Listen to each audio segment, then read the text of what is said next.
नमस्कार, मी प्रमिला झावरे। तर आज मी बनवते वाटाण्याचा पराठा। तर इथं वाटाण्याच्या शेंगा मी सोलून घेतलेल्या त्या एक प्लेटवर, थोड्याशा मिरच्या घेतल्या, त्या थोडासा ओवा, कोथिंबीर, हळद आणि इथे थोडासा लसूण घेतलाय।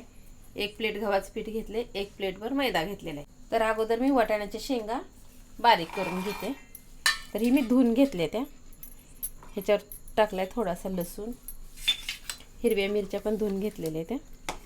हिरवी मिरची तुम्ही किती तिखट खाते ती घरातली आपल्या माणसं त्याच्या अंदाजाने मिरची घ्या। तरी छान असं बारीक मी पेस्ट करून घेते। तर बघा, एकदम बारीक अशी पेस्ट मी बनवून घेतली आहे। तर मी ह्यात थोडंसं पाणी ओतून घेतलेलं आहे। तर इथं आता ही चाळून घेतलाय मैदा, दोन्ही पण तेवढंच घेतलेलं आहे।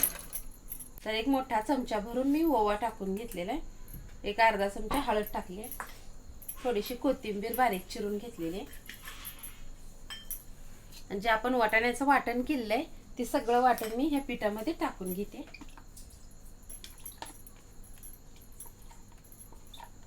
तर आता ह्याच्यात मी चवीनुसार मीठ टाकून घेते।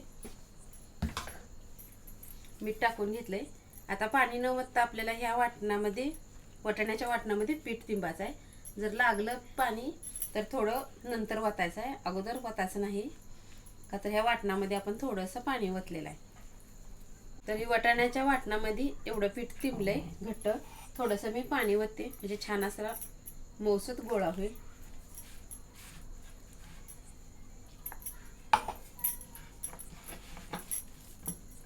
तर बघा, छान असं मी पीठ तिंबून घेतलेलं आहे। जास्त घट्टही नाही, जास्त पातळही नाही। तर मी ह्याला थोडंसं तेल लावून घेते। तेल लावून बघा, मी 1 तासभर ही पीठ भिजत ठेवणार आहे, म्हणजे पराठा छान असा तयार होतो। तर 1 तासभर मी ही पीठ असंच भिजत ठेवणार आहे एका वाटीमध्ये झाकून। तर बघा, हे पीठ छान असं भिजलेलं आहे। तर मी आता ह्याचा एक गोळा काढून घेते। थोडंसं मी पोळपुटला तेल लावले, छान असं ह्याला मी मळून घेते अजून जरा। तर मी आता ह्यातला एक थोडासा उंडा करून घेते, ह्याला आता पीठ लावून लाटणार आहे।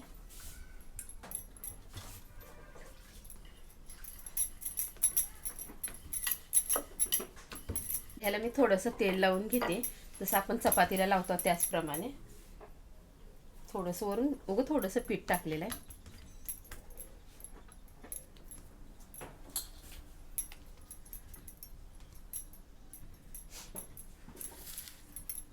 तर आपल्याला ह्याचा गोल असा पराठा लाटायचा आहे।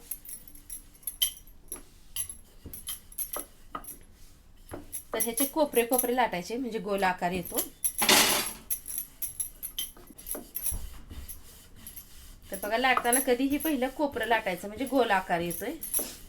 आणि दोन्ही पण साईडनं छान अशी चपाती लाटली, चपाती जसं आपण लाटतो तसंच लाटून घ्यायचं।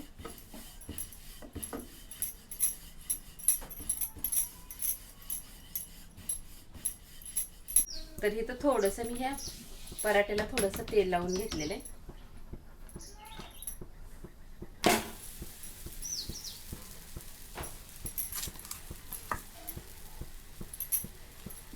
तर बघा, दोन्ही साईडने छान असा आता मी ही पराठा भाजून घेणार आहे।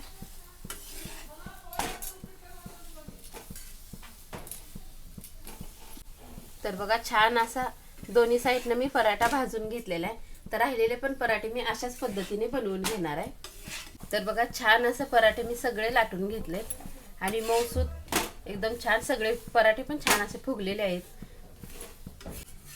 तर मी ह्याला टोपल्यामध्ये काढून घेते। तर बघा, छान मऊसूत मी असे मस्तपैकी वाटाण्याचे पराठे बनवून घेतले। तुम्हीही कधी केलं नसेल तर अशा पद्धतीने करून बघा। माझा व्हिडिओ आवडला तर नक्कीच एक लाईक करा, चॅनलला सबस्क्राईब केलं नसेल तर सबस्क्राईब करून घ्या।